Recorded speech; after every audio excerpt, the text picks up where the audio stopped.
May 12th, 2023, Tribute to Jordan Neely, Part 2. After completing my daily recent practice of meditating for 20 minutes, I made the mistake of turning on the TV and seeing the news. I was in such a quiet and serene place after my meditation. I shouldn't have turned on the TV, but I did. Old habits die hard. They were talking about the Jordan Neely case, and on the screen was a picture of the ex-Marine choking Neely with the 2 or 3 other passengers holding Neely down. I can still feel the bile and nausea rise into my throat as I watch that image, which is now indelibly etched in my memory. What I will remember most is the serene, peaceful expression on Neely's face. He was probably dead at that point. That ex-Marine who knows the power of the chokehold, who knows that this maneuver is used to kill people, who knows that the chokehold is a weapon, who knew that it only takes 5 minutes for a human being deprived of oxygen to the brain to die. Knowing all that, he continued the chokehold for 15 minutes. 15 minutes. He intended to kill Neely, just as that police officer intended to kill George Floyd. The ex-Marine empowered himself as judge, jury, and executioner. He empowered himself to be the great white savior. He was trained to take out a threat. And this crazy black man screaming on a subway train was a threat. And that ex-Marine was trained to take out a threat. As an African-American woman, all my life, I have had to be aware as I move through this world that I am seen as a threat to some people, and that I and my people at any moment, at any time, could be seen as a threat. In America, one of the conversations we live inside of is hatred for the other, the person who is not like me, not part of my tribe.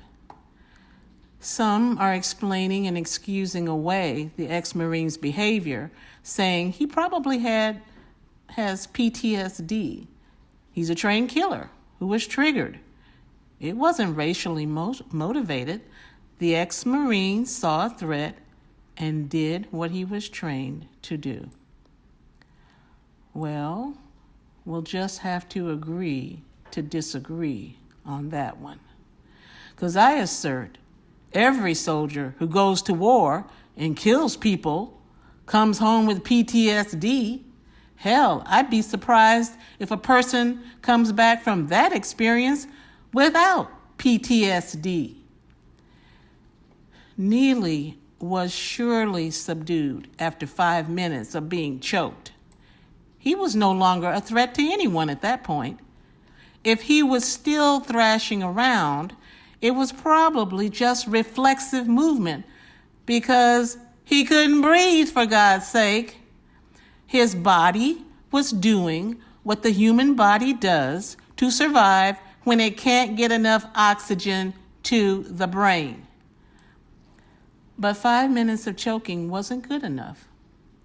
The ex-Marine could have released the chokehold and continued to restrain Neely until the next train stop. But that wasn't good enough. The ex-Marine was in another world now. He was going to carry out his mission. He crossed the Rubicon into an act of barbarism. Imagine if it had been a white homeless person creating a disturbance on that subway train. And yes, there are plenty of homeless white people out there. Imagine a black ex-Marine puts a white guy in a chokehold and 2 to 3 black passengers help restrain this white man while the black ex-Marine chokes him for 15 minutes. Imagine how that would have played out. Well, I'll tell you. First of all, it probably wouldn't have happened at all because a black ex-Marine, while maybe having PTSD, would still have had enough sense not to choke out a white man in public in 2023. I promise you, that lesson, that fear of carrying out an act like that is deeply ingrained in the DNA of every black man alive in this country. I don't care who they are. And we've got 400 years of history to back it up. But say he did put all that indoctrination aside and choke out the white guy anyway. I'm willing to bet 2 to 3 black guys wouldn't have eagerly jumped in to help him out. And if they did, they'd probably tell the black ex-Marine after 5 minutes of choking, "Hey bro, ease up on the dude." 'Cause in the mind of those 3 brothers helping out the ex-Marine, I'm sure their own self-preservation instincts would have kicked in, and I imagine they'd be thinking, "I don't know if I want to go to jail for killing a white man on the subway." Oh yes, my friends, it would have been a whole different scenario and outcome. Trust me. So, finally, this ex-Marine is being charged with murder. What took so long? I'm enraged that it took so long. I'm livid that it took so long. I'm disgusted that it took so long. And as I predicted in my previous editorial about this incident, I just recently heard that another person has been killed with a chokehold. I said it would be open season, and believe me, the last thing I wanted was to be right about this. Jordan Neely and this ex-Marine are both victims of a system that discards rather than helps its broken and dysfunctional fellow human beings. Neely was failed by this country's mental health system. And for the ex-Marine, it was the military and the Veterans Administration that failed him.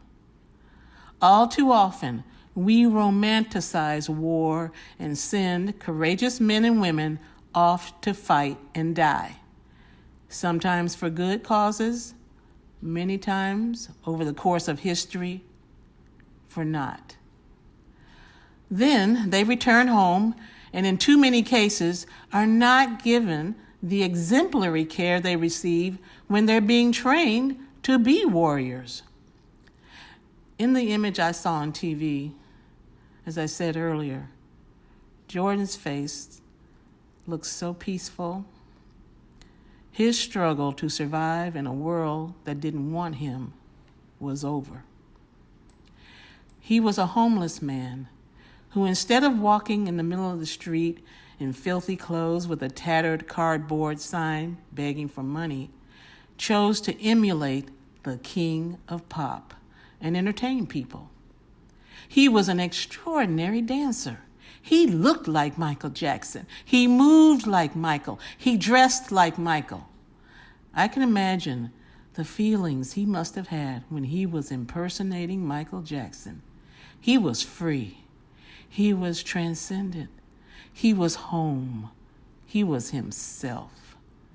I know that feeling because that's how I felt every time I impersonated Tina Turner. You can rest now, Jordan. You're home. God bless you and keep you.